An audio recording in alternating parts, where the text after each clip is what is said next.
Selamat pagi saudara. Selain informasi sekda gadungan yang menipu warga tadi, masih ada informasi lain, di antaranya seorang suami di Bandung, Jawa Barat yang tega menganiaya istrinya, serta maraknya kasus kekerasan seksual yang kami sajikan dalam segmen khas Buser Pagi Info Kriminal. Langsung saja kita jelang Buser Pagi selengkapnya, saya Aziza Hanum.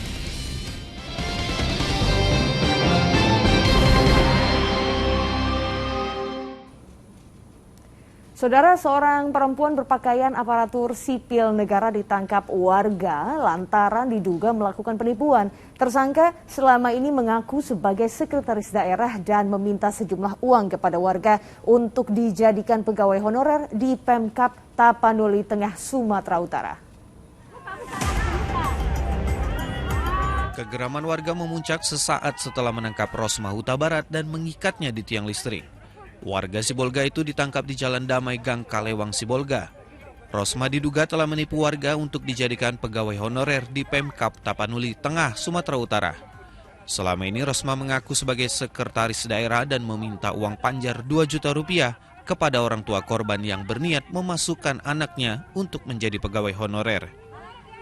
Dari dalam tas tersangka, warga menemukan lembaran fotokopi KTP yang diduga milik korban. Jadi ibu korban, Bu? Hah? Ibu korban, Bu? Iya. Berapa duit, Bu? Memang 200 ijazah KTP. Dijanjikan kerjaan atau gimana, Bu? Iya, kerja kantor bupati dibilangnya anak itu. Kantor bupati mana, Bu? Iya. Tapteng? Iya, mau dibawanya anak itu kerja ke kantor dibilang. Dengan didampingi Kepala Lingkungan AE Habil, warga lalu membawa tersangka ke Polres Sibolga. Sampai saat ini berapa korban? Belum ada laporan. Masih kita terima menunggu laporan dari korban yang diterusikan. Hingga Selasa malam, polisi belum menerima laporan dari korban. Polisi masih menyelidiki kasus dugaan penipuan yang dilakukan Rosma Huta Barat. Doar Franklin Sianipar melaporkan dari Sibolga, Sumatera Utara.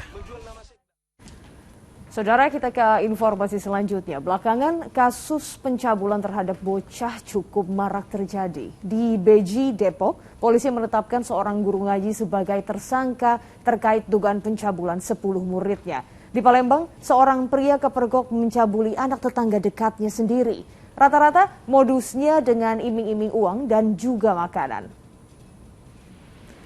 Hasil pemeriksaan intensif tim penyidik Polres Metro Depok mengungkap aksi tak senonoh MMS yang ternyata dilakukan sejak bulan Oktober lalu. Untuk melancarkan aksinya, tersangka mengiming-imingi korban yang berusia antara 10 sampai 15 tahun dengan uang. Sejauh ini ada 10 korban yang telah membuat laporan ke polisi. Untuk sementara penyidik menjerat guru ngaji ini dengan Undang-Undang Perlindungan Anak ancaman hukuman maksimal 15 tahun penjara. Tidak berbeda dengan kasus di Depok, seorang pria Parubaya diringkus tim penyidik Polrestabes Palembang setelah kedapatan melakukan tindak asusila terhadap bocah perempuan berusia 5 tahun. Ironisnya, tersangka merupakan tetangga yang juga dekat dengan keluarga korban. Aksi dilakukan saat rumah korban sepi dan modusnya pun dengan iming-iming makanan ringan. Pengakuan orang tua korban, tindakan tak terpuji tersebut dilakukan 2 kali dan yang terakhir mereka pergoki.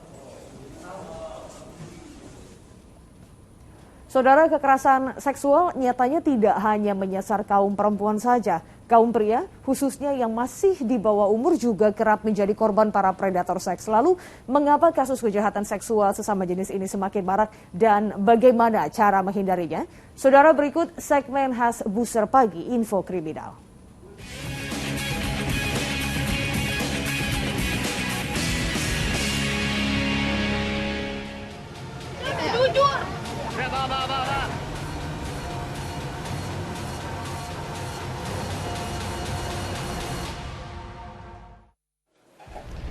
Seakan tak ada habisnya, kasus kekerasan dan pelecehan seksual terhadap anak terus bermunculan. Tak hanya bocah perempuan, anak laki-laki juga kerap menjadi incaran predator seksual. Lantas bagaimana agar anak Anda tidak menjadi korban? Jujur, dia nggak pernah bohong orangnya ya. Dia itu kalau bohong pasti tahu orang tua. Bantahan FM sudah tidak lagi berarti. Pertengahan November lalu, Pria yang bekerja sebagai guru lepas itu digerebek sejumlah orang tua dari belasan bocah laki-laki yang dicabulinya.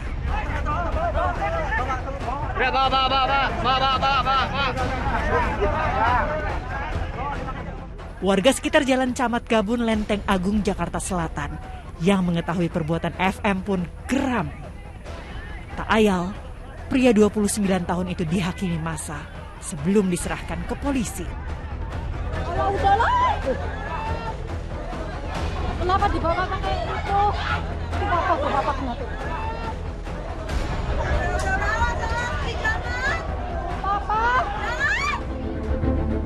Wajar saja kemarahan warga memuncak. FM seperti tahu betul apa yang disukai anak laki-laki. Modus pelaku menawarkan voucher game online dengan syarat sang bocah mau dicabuli. Saya tanya ke anak itu, dia dipegang-pegang kemaluannya dengan alasan ditanya udah sunat atau belum. Itu bersama dengan keponakan saya waktu mau top up untuk permainan game online. Ternyata ada yang lebih di batas wajar, sampai ditunjukin kemaluannya, sampai harus ya udah menyimpang lah perlakuan seksualnya dia. Belakangan terungkap, FM mengaku juga pernah menjadi korban pelecehan seksual sesama jenis. Diduga itulah alasan tersangka melampiaskan dendamnya. Dari 14 anak tersebut ada yang sudah sering sekali dilakukan percabulan, hingga 15 kali ada satu anak hingga 15 kali dia dicabuli gitu. Inilah kejinya dari pelaku tersebut. Bahkan selain mengajak main game online, juga mempertontonkan video adegan sodomi. Vitamin mana apa?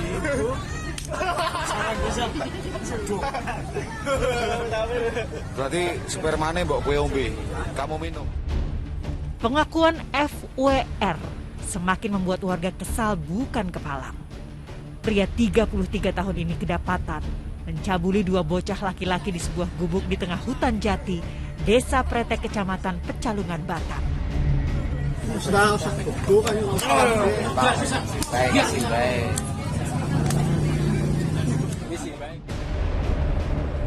Berdasarkan penyelidikan polisi terungkap, pelaku sudah mencabuli sedikitnya 30 bocah dalam kurun waktu 2 tahun terakhir.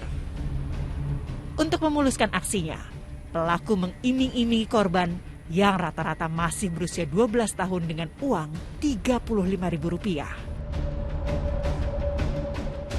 Dari hasil pemeriksaan dan barang bukti, pelaku dijerat pasal berlapis Undang-Undang Perlindungan Anak dengan hukuman maksimal 15 tahun penjara. Jadi pada saat di TKP ada 3 orang, 1 pelaku dan 2 korban. Di mana korban-korban tersebut sudah pernah dilakukan kegiatan yang sama, dilakukan oral seks, sodomi, dan lain-lain itu di TKP yang sama dan di TKP-TKP yang lainnya. Lagi-lagi, iming-iming uang dan hadiah menjadi jurus jitu para predator seksual sama jenis untuk mengelabui korbannya. Sepanjang tahun 2021, sudah lebih dari 500 kasus kekerasan seksual anak terjadi di negeri ini. Jadi memang pelaku-pelaku kejahatan seksual pasti mempelajari apa sih yang menjadi kesukaan anak-anak, sehingga bujuk rayu atau iming-iming yang disampaikan ini, dan pada saat itulah dia akan melancarkan ya kekerasan seksual yang dilakukan kepada anak tersebut. Core of the problemnya itu kan masih belum bisa benar-benar mungkin ditangani secara lebih baik gitu ya. Belum ada pengesahan rancangan undang-undang penghapusan kekerasan seksual gitu ya, dimana kalau pelakunya belum mendapatkan efek jera yang sepantasnya gitu. Kekerasan seksual utamanya terhadap anak belakangan memang kembali marak. Lalu bagaimana caranya agar anak Anda tidak menjadi korban? Saudara, membicarakan seksualitas sejak dini bisa membuat anak sadar adanya batasan yang tidak boleh dilewati. Dan yang tidak kalah penting dan krusial adalah menjelaskan bagian tubuh yang bersifat pribadi agar tidak ada yang menyentuh bagian tersebut. Sebagai orang tua, kenalilah lingkungan sosial di sekitar anak karena tak jarang predator seks adalah orang-orang terdekat kita.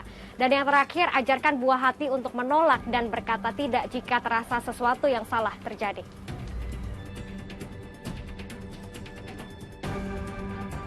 Anak kerap menjadi korban pelecehan seksual yang paling rentan karena ketidakberdayaannya terhadap pelaku.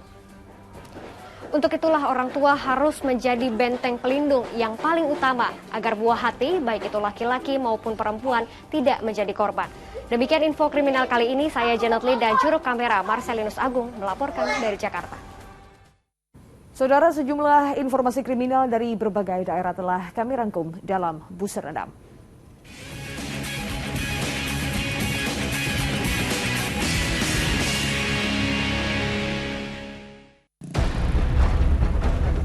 Tiga jenazah korban kecelakaan minibus travel melabuh Medan yang hilang setelah terjun ke jurang di Desa Tanjung Mulia, Kecamatan Sitelu, Talijahe, Kabupaten Pakpak Barat, Sumatera Utara ditemukan. Korban pertama perempuan ditemukan di Desa Sikelang, Kecamatan Penanggalan, Subulu Salam, Aceh, sekitar 25 km dari lokasi kejadian. Jenazah kedua laki-laki ditemukan Selasa pagi di lokasi air terjun Kedabuhan, Desa Jontor, Subulu Salam. Korban ketiga baru dievakuasi Selasa malam setelah ditemukan 7 jam sebelumnya. Sejauh ini masih terdapat 4 korban lainnya yang dinyatakan hilang. Aparat Polres Cilegon, Banten masih memburu pelaku yang membuang seorang bayi perempuan di tempat sampah dekat Taman Raya Cilegon, Jombang Wetan, Cilegon. Sebelumnya pada Selasa kemarin, warga di sekitar Taman Raya Cilegon dihebohkan dengan penemuan bayi yang terbungkus tas jinjing berwarna hijau di tempat pembuangan sampah. Bayi itu pertama kali ditemukan oleh petugas kebersihan yang hendak mengangkut sampah. Kasus penemuan bayi malang itu lalu dilaporkan ke aparat Polsek Cilegon. Sekelompok anak muda berkonvoi sambil mengacungkan senjata tajam di perempatan Solong 3 Raksa, Kabupaten Tangerang terekam kamera warga. Sejumlah pengendara sepeda motor yang melintas menghentikan kendaraannya karena khawatir menjadi sasaran mereka. Diduga kelompok anak muda ini sedang mencari lawan tawuran. Pasalnya mereka terus berputar-putar selama hampir 15 menit sambil berteriak-teriak dan mengacungkan senjata tajam. Tak hanya mengganggu pengguna jalan, aksi mereka juga meresahkan warga. Seorang pemuda di Klaten, Jawa Tengah memutuskan mengembalikan motor hasil curiannya karena bingung dan takut dipenjara. Namun melihat sepeda motor yang terparkir di depan rumah dengan kunci masih menggantung, spontan ia kendarai dan dibawa berputar-putar. Pelaku yang takut menghubungi orang tuanya dan meminta diantar ke kantor polisi untuk mengembalikan motor curian itu. Ia pun dipertemukan dengan korban, keduanya pun langsung berdamai. Aparat Satreskrim Polres Mojokerto, Jawa Timur membongkar sindikat perdagangan anak dan perempuan. Dalam kasus ini polisi mengamankan seorang waria yang diduga sebagai mucikari. Polisi juga mengamankan 3 wanita yang menjadi korban. Salah seorang diantaranya merupakan pelajar SMA. Atas perbuatannya, tersangka dijerat pasal berlapis dengan ancaman hukuman 15 tahun penjara. Seorang karyawan SPBU yang berada di Jalan Tole Iskandar, Sukmajaya, Depok, Jawa Barat, diringkus aparat Polsek Sukmajaya. Tersangka ditangkap setelah terekam kamera pengawas CCTV menggasak uang di tempatnya bekerja, senilai 43 juta rupiah. Sebagai barang bukti, polisi menyita sepeda motor dan uang hasil curian. Atas perbuatannya, tersangka terancam hukuman 5 tahun penjara. Penyergapan kapal penyelundup berbendera Singapura di perairan Pulau Berhala berlangsung dramatis. Buser Pagi akan kembali dengan informasinya sesaat lagi.